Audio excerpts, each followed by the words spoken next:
Me voy a referir en este video a la conferencia número 20 de Sigmund Freud, La vida sexual de los seres humanos. Él trató el tema en el texto Tres ensayos de la teoría sexual en 1905. Esta conferencia es posterior, pero está basada en estos textos con algunas modificaciones, ¿no? Jammar, hablando desde el título, está marcando una diferencia entre los seres humanos y los animales. Los animales regidos solos por el instinto, el acto sexual tiene como único fin la reproducción. Mientras que en la conducta del ser humano no está marcada por los instintos, sino por la pulsión. Abre la conferencia con el interrogante sobre qué es lo sexual y establece una relación con lo indecoroso, que llama la atención que siempre lo sexual está teñido de lo indecoroso, del secretismo. Dice que lo sexual sería todo lo que hace diferencia entre los sexos, pero señala este concepto como demasiado liviano, le falta exactitud.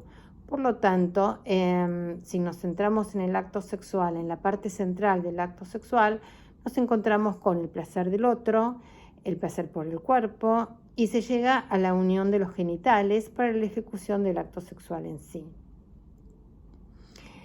El sexo conlleva la reproducción y un montón de otras cosas, como por ejemplo la masturbación, las caricias, todo lo que va alrededor de lo sexual. Freud continúa destacando lo complicado que es establecer definiciones y explicita las características de lo sexual, como son la oposición de sexos, la ganancia de placer, la reproducción, y siempre está presente, nos dice, lo indecoroso.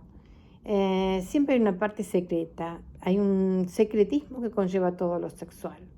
Pero para la ciencia con esto no basta. Hay grupos de individuos que se apartan de lo que es habitual en el promedio. Estos perversos borran la diferencia entre los sexos. Para ellos el deseo sexual se da con un mismo sexo y los otros, los que no tienen el mismo sexo, les provocan repugnancia. Y acá de nuevo Freud menciona el tema de la pérdida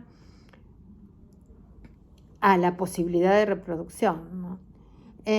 También destaca como algo muy importante que pervertidos u homosexuales, muchas veces personas de alto nivel cultural y de alto nivel ético, pero que están afectados por esta desviación. Se consideran, dice Freud, una cepa seléctica, pero no lo son, ya que incluyen en su haber tantos personajes inútiles e inferiores como en las otras variedades de tipos sexuales. Y en realidad ellos hacen con el sexo lo mismo que hace el resto. Enseña que hay distintos tipos,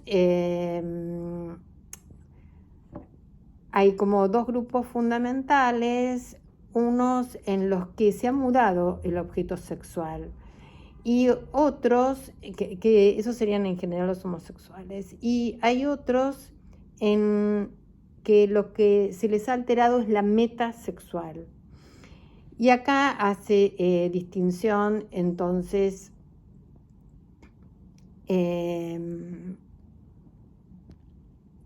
a los homosexuales, a aquellos que en los genitales el objeto anhelado es alguna cosa, los fetichistas,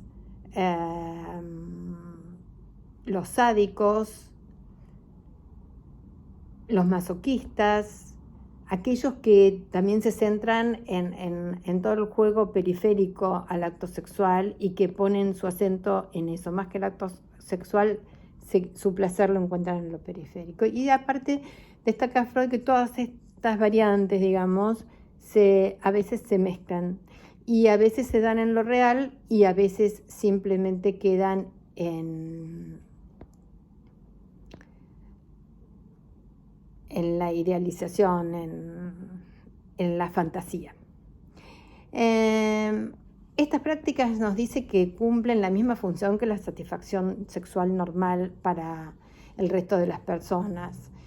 Vuelve a aparecer lo indecoroso ligado a lo sexual, entiende que no cambia nada con exteriorizar disconformidad en lo personal, ¿no? No quiere tomar una actitud ética con estas prácticas, es una fenomenología como cualquier otra, y habla de que son sumamente frecuentes, que es necesario comprender estas formas patológicas y reunirlas con la vida sexual normal, para poder comprender mejor la normalidad.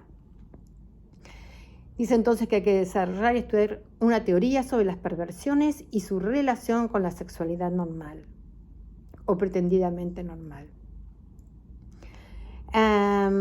Hay gente para quien sostiene que estas prácticas son comunes desde siempre, distintos autores, porque se han dado a través de los signos en distintos tipos de comunidades y a través de todos los tiempos.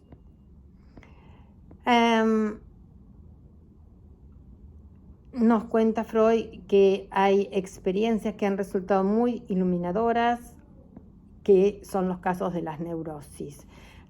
Los síntomas neuróticos son satisfechos en forma sexual sustitutivamente. Hay que certificar esto a la luz de los síntomas y se choca con dificultades. Por ejemplo, va a ser necesario incluir las conductas perversas, ya que es muy habitual que los síntomas neuróticos se manifiesten de esa manera. Y remarca la generalidad de estas emociones sexuales. De estas mociones sexuales. Y que la diferencia con los homosexuales es que estos últimos tienen conciencia y que son muchos menos estos casos que los casos de los homosexuales latentes. No ve muy reducido el valor teórico al considerar la elección de objeto dentro del mismo sexo como una cosa normal. En determinadas afecciones se supone como regla general que nace del intento de defenderse de la emoción homosexual hiperintensa. Y muchos ejemplos de síntomas neuróticos se pueden remitir a la homosexualidad. En el caso de la neurosis histérica, nos dice que puede afectar cualquier parte del cuerpo. Por lo tanto, puede perturbar cualquier función del mismo, y esto se exterioriza en los casos de perversión.